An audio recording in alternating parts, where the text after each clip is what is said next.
insults, to racial, sexual, and religious chauvinism, to rabid nationalist fervor are beginning not to work. Business of who I am and whether I'm good or bad or achieving or not, all that's learned along the way. Just a ride. And we can change it anytime we want. It's only a choice. No effort, no work, no job, no savings of money. I realized that I had the game wrong. That the game was to find out what I already was.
We were saying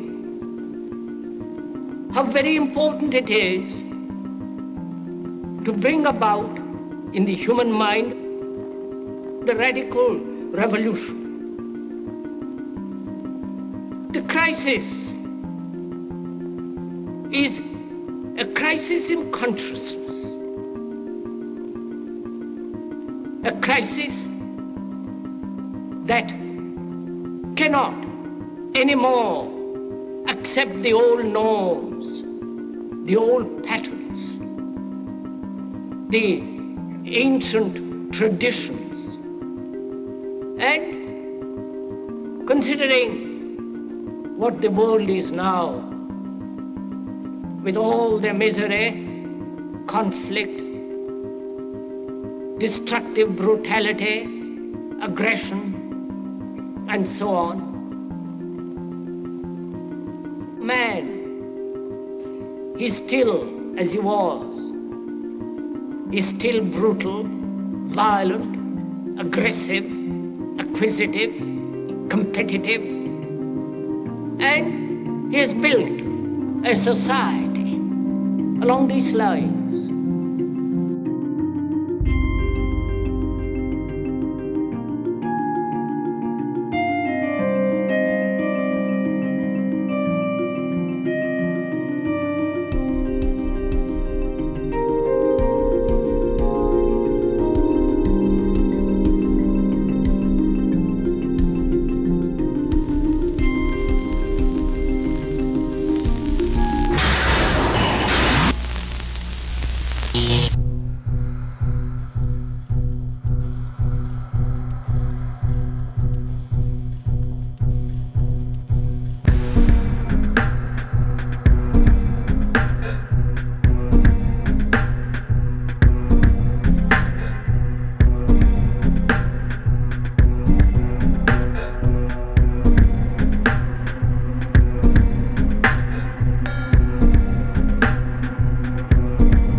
Society today is composed of a series of institutions. From political institutions, legal institutions, religious institutions, to institutions of social class, familial values, and occupational specialization, it is obvious the profound influence these traditionalized structures have in shaping our understandings and perspectives. Yet, of all the social institutions we are born into, directed by, and conditioned upon, there seems to be no system as taken for granted and misunderstood as the monetary system. Taking on nearly religious proportions, the established monetary institution exists as one of the most unquestioned forms of faith there is.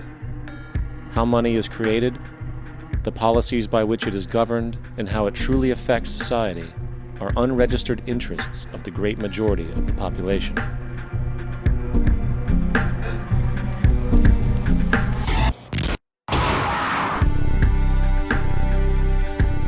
In a world where 1% of the population owns 40% of the planet's wealth, in a world where 34,000 children die every single day from poverty and preventable diseases, and where 50% of the world's population lives on less than $2 a day, one thing is clear: something is very wrong. And whether we are aware of it or not, the lifeblood of all of our established institutions, and thus society itself, is money. Therefore, understanding this institution of monetary policy is critical to understanding why our lives are the way they are. Unfortunately, economics is often viewed with confusion and boredom. Endless streams of financial jargon coupled with intimidating mathematics quickly deters people from attempts at understanding it. However, the fact is, the complexity associated with the financial system is a mere mask, designed to conceal one of the most socially paralyzing structures humanity has ever endured.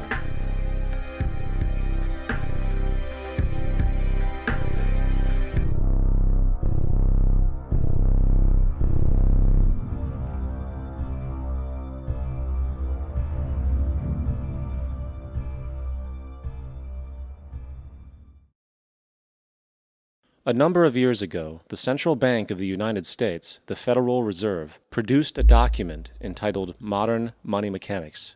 This publication detailed the institutionalized practice of money creation as utilized by the Federal Reserve and the web of global commercial banks it supports. On the opening page, the document states its objective. The purpose of this booklet is to describe the basic process of money creation in a fractional reserve banking system. It then proceeds to describe this fractional reserve process through various banking terminology, a translation of which goes something like this. The United States government decides it needs some money, so it calls up the Federal Reserve and requests, say, $10 billion. The Fed replies, saying, sure, we'll buy $10 billion in government bonds from you. So the government takes some pieces of paper, paints some official-looking designs on them, and calls them treasury bonds. Then it puts a value on these bonds to the sum of $10 billion and sends them over to the Fed. In turn, the people at the Fed draw up a bunch of impressive pieces of paper themselves, only this time calling them Federal Reserve notes, also designating a value of $10 billion to the Fed. The Fed then takes these notes and trades them for the bonds. Once this exchange is complete, the government then takes the $10 billion in Federal Reserve notes and deposits it into a bank account. And upon this deposit, the paper notes officially become legal tender money, adding $10 billion to the U.S. money supply. And there it is. $10 billion in new money has been created. Of course, this example is a generalization, for, in reality, this transaction would occur electronically, with no paper used at all. In fact, only 3% of the U.S. money supply exists in physical currency. The other 97% essentially exists in computers alone. Now, government bonds are, by design, instruments of debt, and when the Fed purchases these bonds, with money it essentially created out of thin air, the government is actually promising to pay back that money to the Fed. In other words, the money was created out of debt. This mind-numbing paradox of how money or value can be created out of debt or a liability will become more clear as we further this exercise. So, the exchange has been made and now $10 billion sits in a commercial bank account. Here's where it gets really interesting. For as based on the fractional reserve practice, that $10 billion deposit instantly becomes part of the bank's reserves, just as all deposits do. And regarding reserve requirements, as stated in modern money mechanics, a bank must maintain legally required reserves equal to a prescribed percentage of its deposits. It then quantifies this by stating, under current regulations, the reserve requirement against most transaction accounts is 10%. This means that with a $10 billion deposit, 10% or $1 billion is held as the required reserve, while the other $9 billion is considered an excessive reserve and can be used as the basis for new loans. Now, it is logical to assume that this $9 billion is literally coming out of the existing $10 billion deposit, However, this is actually not the case. What really happens is that the $9 billion is simply created out of thin air on top of the existing $10 billion deposit. This is how the money supply is expanded. As stated in modern money mechanics, of course they, the banks, do not really pay out loans from the money they receive as deposits. If they did this, no additional money would be created. What they do when they make loans is to accept promissory notes, loan contracts, in exchange for credits, money, to the borrower's transaction accounts. In other words, the $9 billion can be created out of nothing simply because there is a demand for such a loan and that there is a $10 billion deposit to satisfy the reserve requirements. Now, let's assume that somebody walks into this bank and borrows the newly available $9 billion. They will then most likely take that money and deposit it into their own bank account. The process then repeats, for that deposit becomes part of the bank's reserves. 10% is isolated, and in turn 90% of the $9 billion, or $8.1 billion, is now available as newly created money for more loans. And of course, that 8.1 can be loaned out and redeposited, creating an additional 7.2 billion, to 6.5 billion, to 5.9 billion, etc. This deposit money creation loan cycle can technically go on to infinity. The average mathematical result is that about $90 billion can be created on top of the original $10 billion. In other words, for every deposit that ever occurs in the banking system, about 9 times that amount can be created out of thin air. Money jitters. Ask the obliging Bank of America for a jar of soothing instant money, M-O-N-E-Y, in the form of a convenient personal loan. So, now that we understand how money is created by this fractional reserve banking system, a logical yet elusive question might come to mind. What is actually giving this newly created money value? The answer? The money that already exists. The new money essentially steals value from the existing money supply. For the total pool of money is being increased irrespective to demand for goods and services. And as supply and demand finds equilibrium, prices rise, diminishing the purchasing power of each individual dollar. This is generally referred to as inflation, and inflation is essentially a hidden tax on the public. What is the advice that you generally get? And that is inflate the currency. They don't say debase the currency. They don't say devalue the currency. They don't say cheat the people who are saved. They say lower the interest rates. The real deception is when we distort the value of money. When we create money out of thin air, we have no savings, and yet there's so-called capital. So my question boils down to this: how in the world can we expect to solve the problems of inflation, that is, the increase in the supply of money, with more inflation? Of course, it can't. The fractional reserve system of monetary expansion is inherently inflationary. For the act of expanding the money supply without there being a proportional expansion of goods and services in the economy will always debase a currency.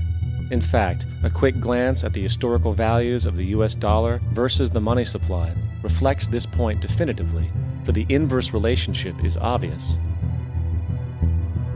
$1 in 1913 required $21.60 in 2007 to match value.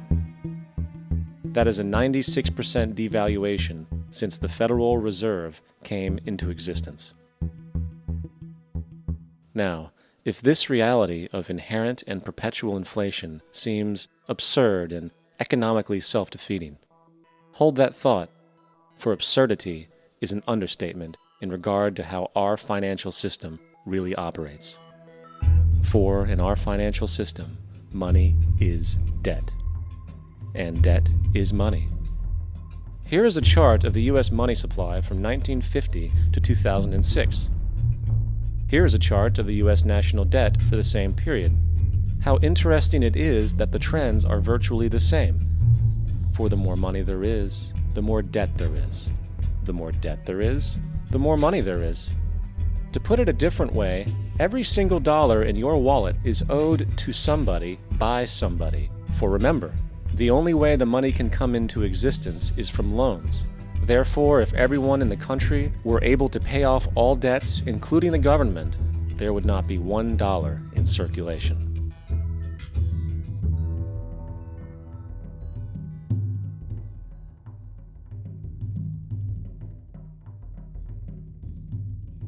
In fact, the last time in American history the national debt was completely paid off was in 1835 after President Andrew Jackson shut down the central bank that preceded the Federal Reserve.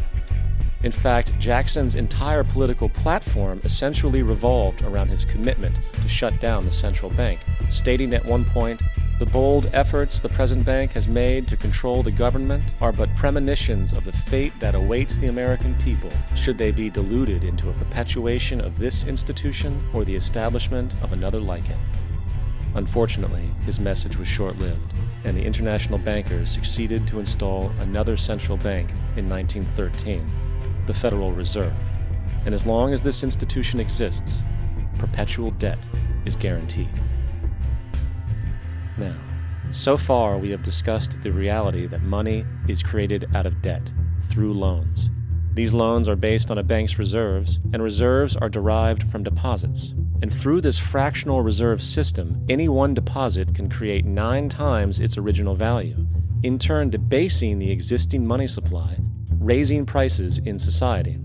And since all this money is created out of debt and circulated randomly through commerce, people become detached from their original debt, and a disequilibrium exists where people are forced to compete for labor in order to pool enough money out of the money supply to cover their costs of living. As dysfunctional and backwards as all of this might seem, there is still one thing we have omitted from this equation. And it is this element of the structure which reveals the truly fraudulent nature of the system itself: the application of interest. When the government borrows money from the Fed, or when a person borrows money from a bank, it almost always has to be paid back with accrued interest. In other words, almost every single dollar that exists must be eventually returned to a bank with interest paid as well.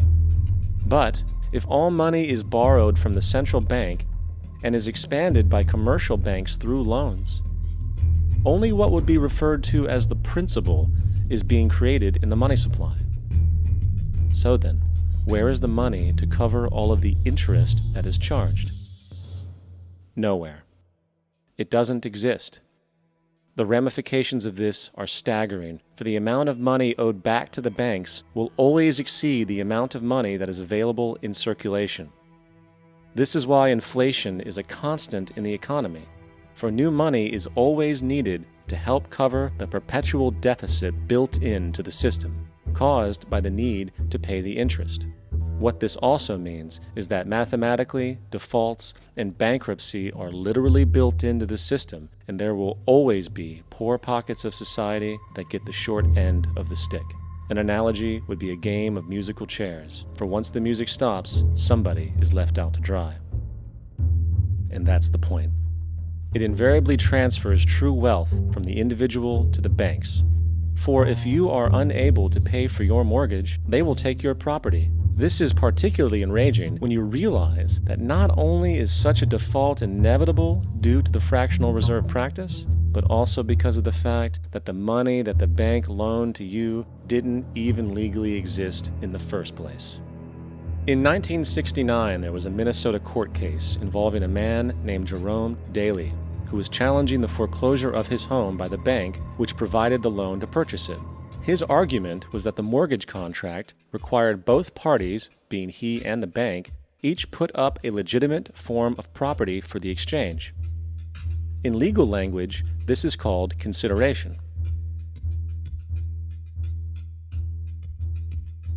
Mr. Daly explained that the money was, in fact, not the property of the bank, for it was created out of nothing as soon as the loan agreement was signed. Remember what modern money mechanics stated about loans? What they do when they make loans is to accept promissory notes in exchange for credits. Reserves are unchanged by the loan transactions, but deposit credits constitute new additions to the total deposits of the banking system. In other words, the money doesn't come out of their existing assets. The bank is simply inventing it, putting up nothing of its own except for a theoretical liability on paper.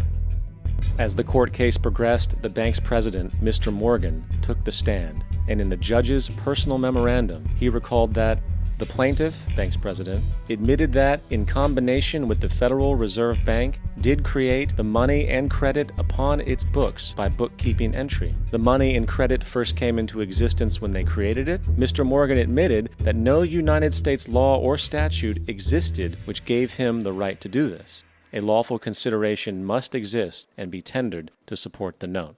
The jury found that there was no lawful consideration, and I agree. He also poetically added, "Only God can create something of value out of nothing." And upon this revelation, the court rejected the bank's claim for foreclosure, and Daley kept his home. The implications of this court decision are immense. For every time you borrow money from a bank, whether it is a mortgage loan or a credit card charge, the money given to you is not only counterfeit, it is an illegitimate form of consideration, and hence voids the contract to repay, for the bank never had the money as property to begin with. Unfortunately, such legal realizations are suppressed and ignored, and the game of perpetual wealth transfer and perpetual debt continues. And this brings us to the ultimate question: why? During the American Civil War, President Lincoln bypassed the high-interest loans offered by the European banks and decided to do what the Founding Fathers advocated, which was to create an independent and inherently debt-free currency. It was called the greenback. Shortly after this measure was taken, an internal document circulated between private British and American banking interests stated, "Slavery is but the owning of labor, and carries with it the care of laborers, while the European plan is that capital shall control labor by controlling wages. This can be done by controlling the money. It will not do to allow the greenback, as we cannot control that." The fractional reserve policy perpetrated by the Federal Reserve, which has spread in practice to the great majority of banks in the world, is, in fact, a system of modern slavery. Think about it. Money is created out of debt. And what do people do when they are in debt? They submit to employment to pay it off. But if money can only be created out of loans, how can society ever be debt-free? It can't. And that's the point. And it is the fear of losing assets coupled with the struggle to keep up with the perpetual debt and inflation inherent in the system, compounded by the inescapable scarcity within the money supply itself, created by the interest that can never be repaid, that keeps the wage slave in line, running on the hamster wheel with millions of others, in effect powering an empire that truly benefits only the elite at the top of the pyramid. For, at the end of the day, who are you really working for? The banks. Money is created in a bank and invariably ends up in a bank. They are the true masters, along with the corporations and governments they support. Physical slavery requires people to be housed and fed. Economic slavery requires people to feed and house themselves.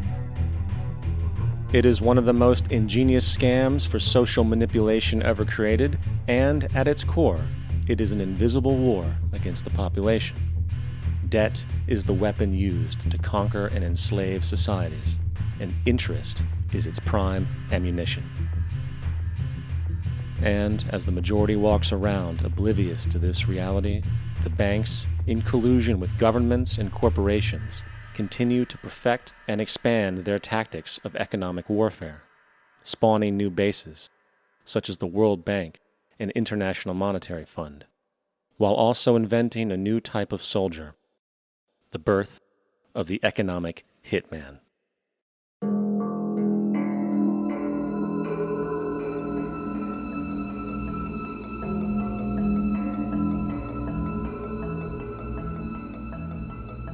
We economic hitmen really have been the ones responsible for creating this first truly global empire. And we work many different ways.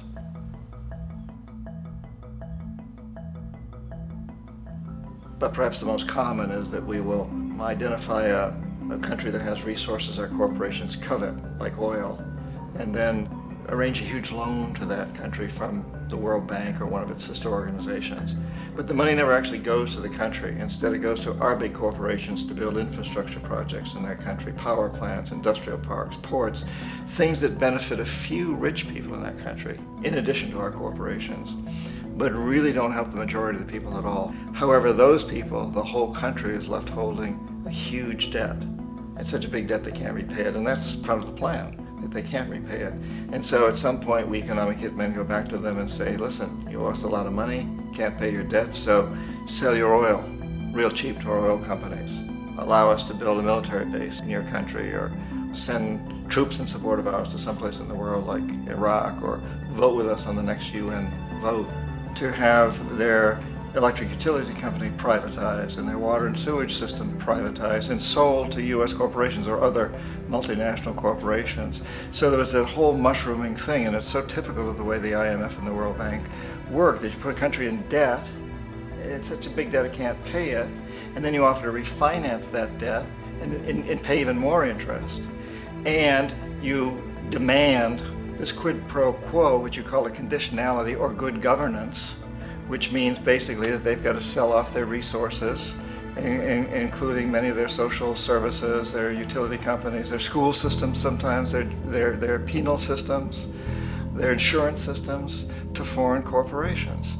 So it's a double, triple, quadruple whammy. The precedent for economic hitmen really began back in the early 50s when democratically elected Mossadegh, who was elected in Iran, he was considered to be the hope for democracy in the Middle East and around the world. He was Time Magazine's Man of the Year. But one of the things that he'd run on and began to implement was the idea that foreign oil companies needed to pay the Iranian people a lot more for the oil that they were taking out of Iran. The Iranian people should benefit from their own oil. Strange policy. We didn't like that, of course. But we were afraid to do what we normally were doing, which was to send in the military. Instead, we sent in one CIA agent, Kermit Roosevelt, Teddy Roosevelt's relative. And Kermit went in with a few $1 million and was very, very effective and efficient. And in a short amount of time, he managed to get Mossadegh overthrown and brought in the Shah of Iran to replace him, who always was favorable to oil. And it was extremely effective. Bombs overflow Tehran. Army officers shout that Mossadegh has surrendered and his regime as virtual dictator of Iran is ended. Pictures of the Shah are paraded through the streets as sentiment reverses. The Shah is welcomed home. So back here in the United States, in Washington, people looked around and said, wow, that was easy and cheap. So this established a whole new way of manipulating countries, of creating empire.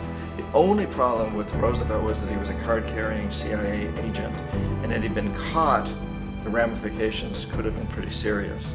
So very quickly at that point, the decision was made to use private consultants to channel the money through the World Bank or the IMF or one of the other such agencies, to bring in people like me who worked for private companies, so that if we got caught, there would be no governmental ramifications.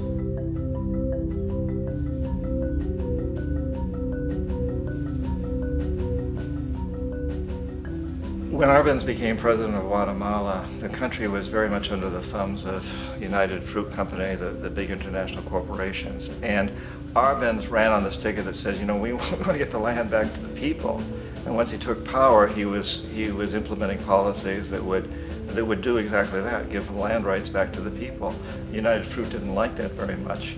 And so they hired a public relations firm, launched a huge campaign in the United States to convince the United States people, the citizens of the United States, and the press of the United States, and the Congress of the United States, that Arbenz was a Soviet puppet, and that if we allowed him to stay in power, the Soviets would have a foothold in this hemisphere. And that, at that point in time, was a huge fear on everybody's mind, the Red Terror, the communist terror.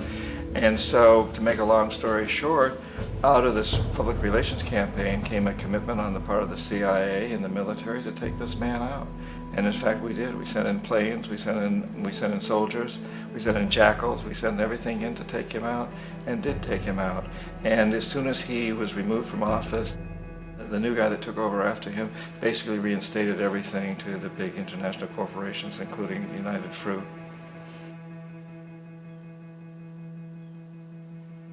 Ecuador for many, many years had been ruled by pro-US dictators, often relatively brutal. Then it was decided that they were going to have a truly democratic election. Jaime Roldos ran for office, and his main goal, he said, as president would be to make sure that Ecuador's resources were used to help the people. And he won, overwhelming, by more votes than anybody had ever won anything in Ecuador.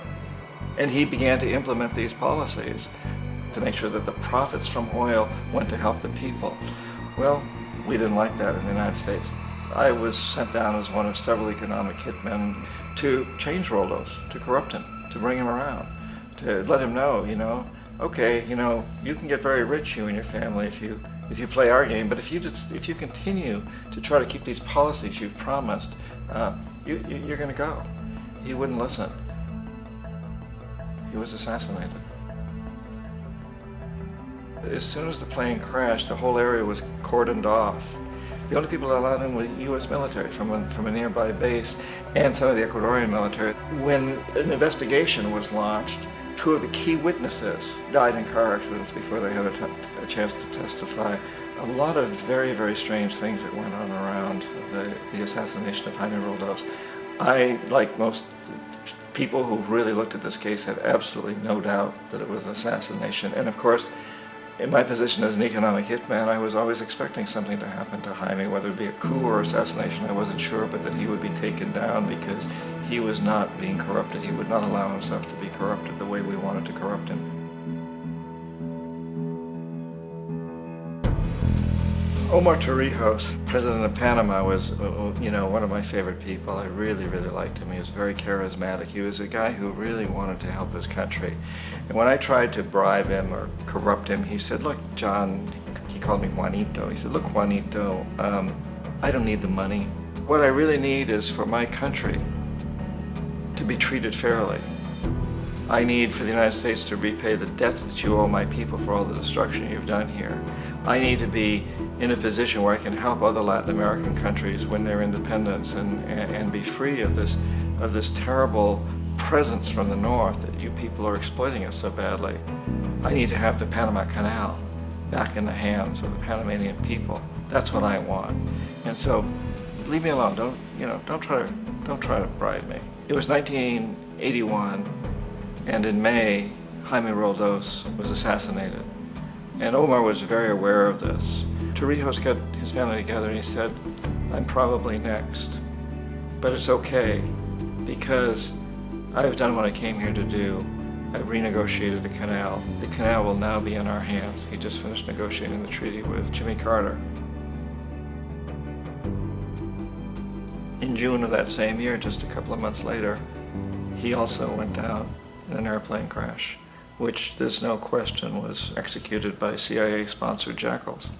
Tremendous amount of evidence that one of Torrijos' security guards handed him at the last moment as he was getting on the plane a tape recorder, a small tape recorder that contained a bomb.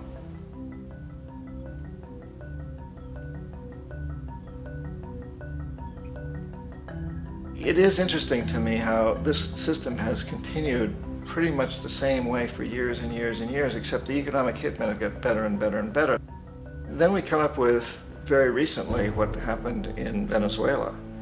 In 1998, Hugo Chavez gets elected president, following a long line of presidents who had been very corrupt and basically destroyed the economy of the country.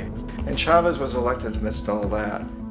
Chavez stood up to the United States, and he's done it primarily demanding that Venezuelan oil be used to help the Venezuelan people. Well, we didn't like that in the United States. So in 2002, a coup was staged, which there's no question in my mind, and most other people's minds, that the CIA was behind that coup.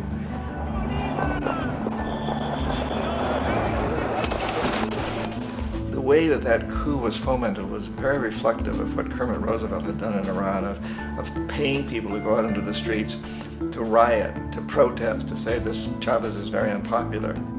You know, if you can get a few thousand people to do that, television can make it look like it's the whole country, and things start to mushroom. Except in the case of Chavez, he was smart enough, and the people were so strongly behind him that they overcame it, which was a phenomenal moment in the history of Latin America.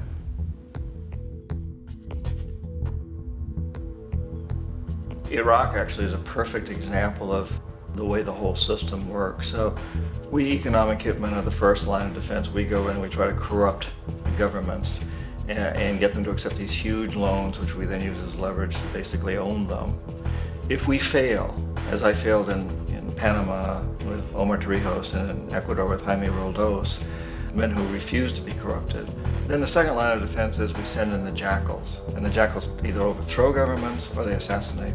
And once that happens and a new government comes in, and boy, it's going to toe the line because the new president knows what will happen if he doesn't.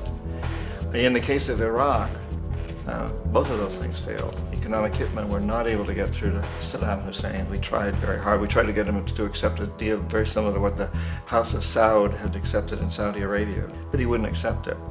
And so the jackals went in to take him out. They couldn't do it. His security was very good.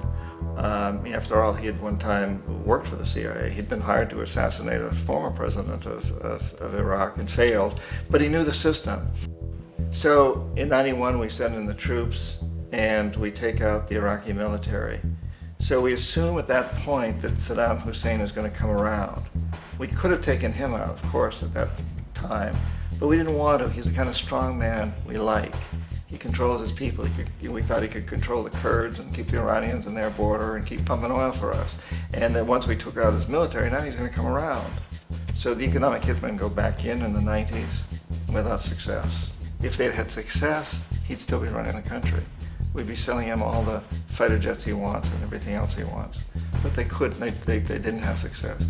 The jackals couldn't take him out again, so we sent the military in once again, and this time we did the complete job and took him out, and in the process created for ourselves some very, very lucrative construction deals. We had to reconstruct a country that we'd essentially destroyed, which is a pretty good deal if you own construction companies, big ones.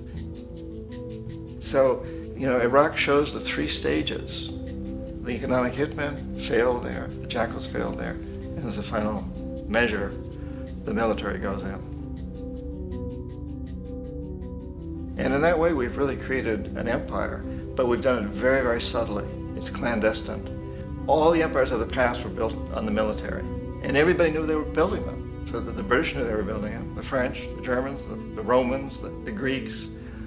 And they were proud of it, and they always had some excuse like spreading civilization, spreading some religion, something like that. But they knew they were doing it.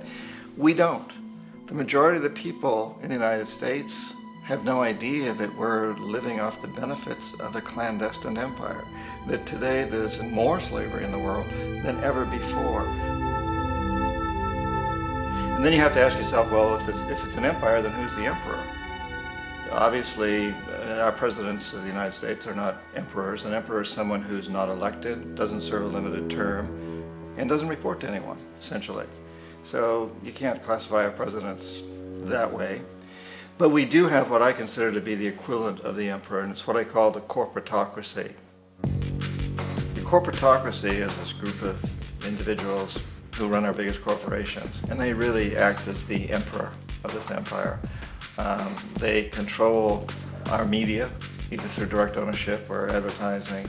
They control most of our politicians because they finance their campaigns, either through their corporations or through personal contributions that come out of the corporations. They're not elected, they don't serve a limited term, they don't report to anybody. And at the very top of the corporatocracy, you really can't tell whether a person's working for a private corporation or the government because they're always moving back and forth.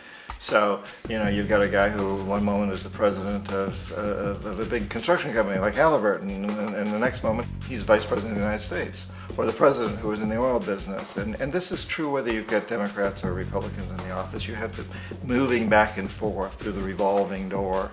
And in a way, our government is invisible a lot of the time, and its policies are carried out by our corporations on one level or another.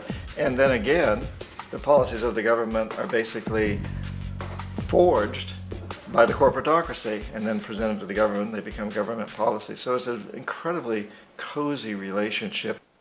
This isn't a conspiracy theory type of thing. These people don't have to get together and plot to do things. They all basically work under one primary assumption, and that is that they must maximize profits regardless of the social and environmental costs.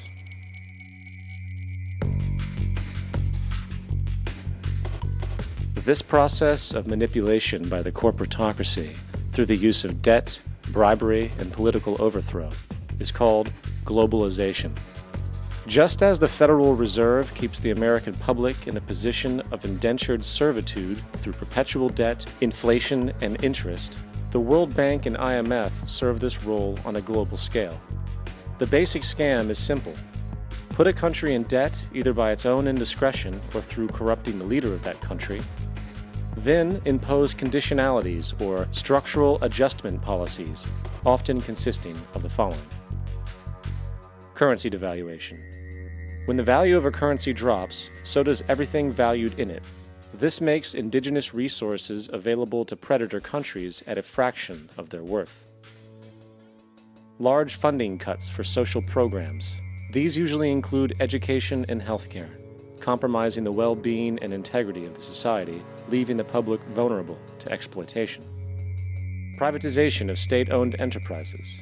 This means that socially important systems can be purchased and regulated by foreign corporations for profit. For example, in 1999, the World Bank insisted that the Bolivian government sell the public water system of its third largest city to a subsidy of the U.S. corporation Bechtel. As soon as this occurred, water bills for the already impoverished local residents skyrocketed. It wasn't until after a full-blown revolt by the people that the Bechtel contract was nullified. Then there is trade liberalization, or the opening up of the economy through removing any restrictions on foreign trade. This allows for a number of abusive economic manifestations, such as transnational corporations bringing in their own mass-produced products, undercutting the indigenous production and ruining local economies. An example is Jamaica, which, after accepting loans and conditionalities from the World Bank, lost its largest cash crop markets due to competition with Western imports. Today, countless farmers are out of work, for they are unable to compete with the large corporations. Another variation is the creation of numerous, seemingly unnoticed, unregulated, inhumane sweatshop factories, which take advantage of the imposed economic hardship. Additionally, due to production deregulation, environmental destruction is perpetual, as a country's resources are often exploited by the indifferent corporations while outputting large amounts of deliberate pollution. The largest environmental lawsuit in the history of the world today is being brought on behalf of 30,000 Ecuadorian Amazonian people against Texaco, which is now owned by Chevron. So today it's against Chevron, but for activities conducted by Texaco.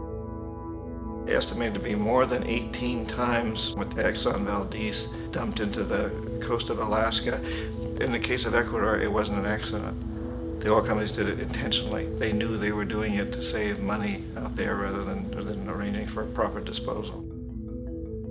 Furthermore, a cursory glance at the performance record of the World Bank reveals that the institution, which publicly claims to help poor countries develop and alleviate poverty, has done nothing but increase poverty and the wealth gap, while corporate profits soar. In 1960, the income gap between the fifth of the world's people in the richest countries versus the fifth in the poorest countries was 30-1. By 1998, it was 74-1. While global GNP rose 40% between 1970 and 1985, those in poverty actually increased by 17%. While from 1985 to 2000, those living on less than $1 a day increased by 18%.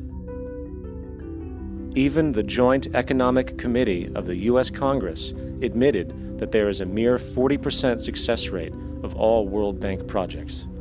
In the late 1960s, the World Bank intervened in Ecuador with large loans. During the next 30 years, poverty grew from 50% to 70%. Under or unemployment grew from 15 to 70%. Public debt increased from 240 million to 16 billion, while the share of resources allocated to the poor went from 20% to 6%. In fact, by the year 2000, 50% of Ecuador's national budget had to be allocated for paying its debts. It is important to understand the World Bank is, in fact, a U.S. bank, supporting U.S. interests. For the United States holds veto power over decisions, as it is the largest provider of capital. And where did it get this money? You guessed it. It made it out of thin air through the fractional reserve banking system. Of the world's top 100 economies, as based on annual GDP, 51 are corporations, and 47 of that 51 are U.S.-based. Walmart, General Motors, and Exxon are more economically powerful than Saudi Arabia, Poland, Norway, South Africa, Finland, Indonesia, and many others. And as protective trade barriers are broken down, currencies tossed together and manipulated in floating markets, and state economies overturned in favor of open competition and global capitalism, the empire expands. You get up on your little 21-inch screen and howl about America and democracy. There is no America. There is no democracy. There is only IBM and ITT and AT&T and DuPont, Dow, Union Carbide, and Exxon. Those are the nations of the world today. What do you think the Russians talk about in their councils of state? Karl Marx? They get out their linear programming charts, statistical decision theories, Minimax solutions, and compute the price-cost probabilities of their transactions and investments, just like we do. We no longer live in a world of nations and ideologies, Mr. Beale. The world is a college of corporations, inexorably determined by the immutable bylaws of business. The world is a business, Mr. Beale.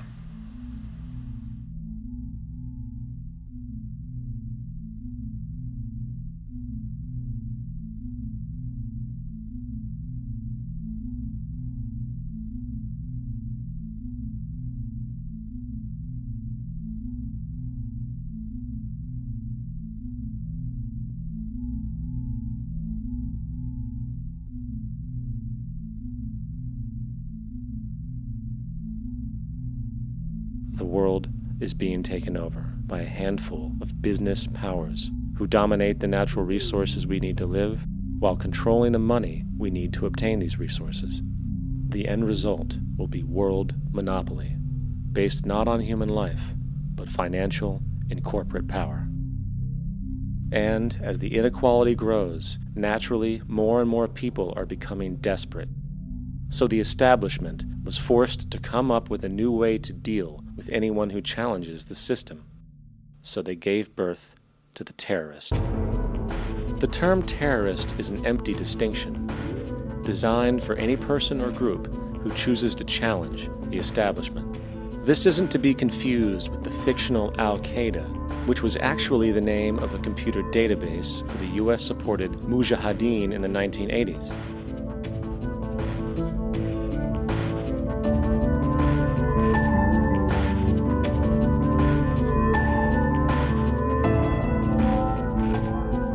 In 2007, the Department of Defense received $161.8 billion for the so-called global war on terrorism. According to the National Counterterrorism Center, in 2004, roughly 2,000 people were killed internationally due to supposed terrorist acts.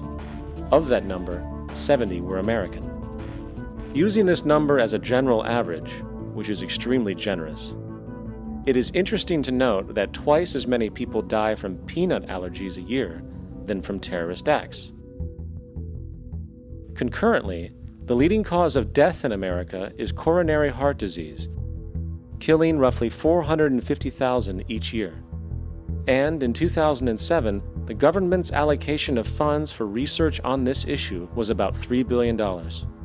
This means that the U.S. government in 2007 spent 54 times the amount for preventing terrorism than it spent for preventing a disease which kills 6,600 times more people annually than terrorism does.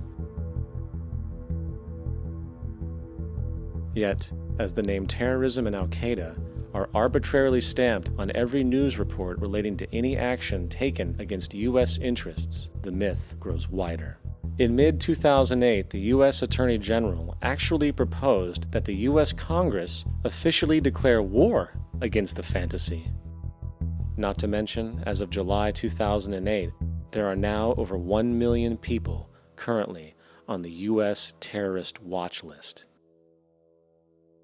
These so-called counterterrorism measures, of course, have nothing to do with social protection, and everything to do with preserving the establishment amongst the growing anti-American sentiment both domestically and internationally, which is legitimately founded on the greed-based corporate empire expansion that is exploiting the world.